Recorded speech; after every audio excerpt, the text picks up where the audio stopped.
Tallyprimeல வவுச்சர்ஸில் by two ஆப்ஷனுக்கு பதிலாக debit கிரெடிட்னு எப்படி சேஞ்ச் பண்ணுறதுன்னு சொல்லி டவுட் கேட்டிருக்கீங்க. ஸோ அதை தான் இந்த செஷனில் பார்க்க போகிறோம். நான் சாண்டல் கம்ப்யூட்டர்ஸ் லிமிடெட் அப்படின்ற கம்பெனி ஓப்பன் பண்ணியிருக்கேன். ஸோ இதை வந்து பார்த்திங்கன்னா நான் ஆல்ரெடி போட்ட ஒரு ஜேர்னல் வவுச்சரில் நான் சேஞ்ச் பண்ணி காட்ட போகிறேன். நான் ஃப்ரெஷ்ஷாக எந்த ஒரு என்ட்ரியும் போட போகிறது இல்லை. ஸோ ஆல்ரெடி போட்ட ஒரு என்ட்ரியிலேருந்து நான் இந்த ஆப்ஷன் எப்படி சேஞ்ச் பண்ணுறது அப்படின்னு சொல்லி காட்டுறேன்.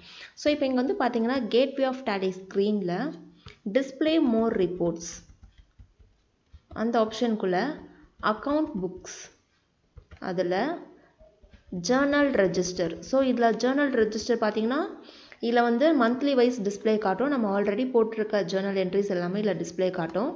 ஸோ இதில் வந்து நான் ஜேர்னல் வவுச்சர் நம்பர் 1. ஸோ நான் ஃபஸ்ட்டு ஜேர்னல் நான் போட்டிருக்கேன் இல்லைங்களா. ஸோ இங்கே வந்து பார்த்திங்கன்னா டிஸ்கவுண்ட் கிவன் ஒரு ஜேர்னல் என்ட்ரி போட்டிருக்கோம். இந்த ஜேர்னல் என்ட்ரியில் வந்து பார்த்திங்கன்னா இந்த பர்டிகுலர்ஸ் காலத்தில் இங்கே பை டூ அப்படின்ற ஆப்ஷன் வச்சு நம்ம ஒரு ஜேர்னல் என்ட்ரி பாஸ் பண்ணியிருக்கோம். ஸோ இந்த ஜேர்னல் என்ட்ரியை நான் இங்கே பை டூக்கு பதிலாக டெபிட் கிரெடிட்னு எப்படி மாற்றுறது அப்படின்னு சொல்லி பார்க்கலாம். இது ரொம்ப கஷ்டம்லாம் கிடையாது, ரொம்ப சிம்பிள் ஆப்ஷன் தான். இங்கே வந்து கான்ஃபிகர் அப்படின்ற ஒரு ஆப்ஷன் இருக்குது. அதுக்கான ஷார்ட்கட் வந்து பார்த்திங்கன்னா F12. ஸோ நான் F12 ஷார்ட்கட் கொடுத்து கான்ஃபிகர் ஆப்ஷனுக்குள்ளே போகிறேன். இங்கே வந்து பார்த்தீங்கன்னா கான்ஃபிகரேஷனில் ஜென்ரல் டீடைல்ஸ் அதில் use credit debit instead of to by during voucher entry அப்படின்ற ஆப்ஷன் வந்து நோவில் இருக்குது.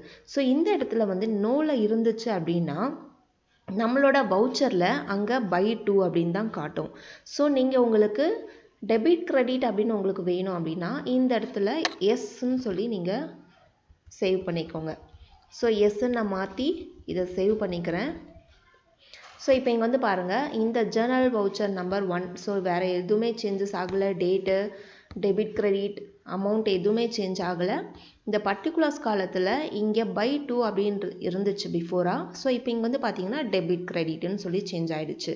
ஸோ இந்த மாதிரி வந்து நீங்கள் உங்களோட வவுச்சர் வந்து உங்களுக்கு என்ன மாதிரி வேணும். சில பேருக்கு வந்து பை டூ அப்படின்னு கொடுத்தா அண்டர்ஸ்டாண்ட் ஆகாது. இதே டெபிட் கிரெடிட் அப்படின்னா எந்த ஆப்ஷன் டெபிட்டில் வரும், எது கிரெடிட்டில் வரும்னு சொல்லி ஈஸியாக அண்டர்ஸ்டாண்ட் ஆகும். ஸோ இந்த மாதிரி நீங்கள் சேஞ்ச் பண்ணணும் அப்படின்னா இந்த ஆப்ஷன் கான்ஃபிகரேஷன் ஆப்ஷன் யூஸ் பண்ணி நீங்கள் சேஞ்ச் பண்ணிக்கலாம்.